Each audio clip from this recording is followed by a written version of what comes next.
నాగలి కడితే రెండెడ్లు సమానంగా నడుస్తేనే సాలు చక్కగా వస్తుంది. ఎటు దిక్కున్నది అటే గుంజితే ఎట్లుంటది? ఆగమాగం అవుతుంది. అట్లనే సర్కార్ అన్నాక ఓ లెక్క మీద ఓ పద్ధతి మీద నడవాలి. ఏదన్నా నిర్ణయం తీసుకుంటే అందరూ కలిసి తీసుకోవాలి. కానీ మన సర్కారు ఏం చేస్తున్నదో ఎట్లా చేస్తున్నదో సమజే అయితలేదు. పోండ్రి కొలువుల కోసం చదివేటోళ్లతోని సర్కారోళ్ళు ఫుల్ బాలాడుతున్నట్టే కొడుతున్నది. పరీక్షలు వాయిదా వేయాలని అందరూ అడుగుతున్నారు.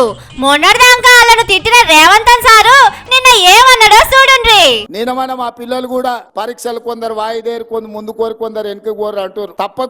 తప్పకుండా పరీక్షలకు సంబంధించి కూడా మా పొన్నం ప్రభాకర్ గారికి చెప్తున్నా, పిల్లలు రోడ్డు ఎక్కే బదులు మన ప్రభుత్వం వినడానికి సిద్ధంగా ఉంది. ఏందని ఉంటే పోయి మంత్రులను కలువురు, మీ సాధక బాధకాలు ఉంటే ఇను చెప్పురి. తప్పకుండా ఇని మీ సమస్యల్ని పరిష్కరించే బాధ్యత మాది. పరీక్షలకు చదివేటోళ్ళు రాండి, మా మంత్రి గారు వస్తారు, కూర్చొని మాట్లాడి పంచాది తెంపుకుందామన్నాడు. అబ్బా సారు పెద్ద మనసుతోటి ఎంత మంచి ముచ్చట చెప్పిండని అందరూ సంబరంలో ఉన్న టైంలో మంత్రి సీతక్క ఇంకో ముచ్చట చెప్పింది. పరీక్షలు వాయిదా వేసేది లేదు, ఏం లేదు, చక్కగా చదువుకోండి వాళ్ళ మీదనే కోపం చేసింది. ఇక బట్టి సారేమో ఇంకో ముచ్చట చెప్పుకొచ్చిండు. ఈ పరీక్ష రాయండి, ఇంకొన్ని కొలువులు పెట్టి మళ్ళీ పారి పరీక్ష పెడతామన్నాడు. ఇప్పుడు మేము కండక్ట్ చేసే డిఎస్సి సంబంధించినటువంటి 11,000 ఉద్యోగాలే కాకుండా ఇంకో 5 నుంచి 6,000 ఉద్యోగాలు డిఎస్సి సంబంధించి ఇంకా వస్తాయి కొద్ది రోజుల్లో. ఇంకోటి మరొకటి కూడా వస్తుంది, మీరే కంగారు పడాల్సిన అవసరం లేదు. మంచి ముచ్చట చెప్పిండ్రు సారు. ఇంకో 5-6 వేల కొలువులతోని మళ్ళపారి పరీక్ష పెడతామంటున్నారు. మంచిగానే ఉన్నది, కానీ మీకు ఆ కసెందుకనే కదా మేము కూడా చెప్తున్నది.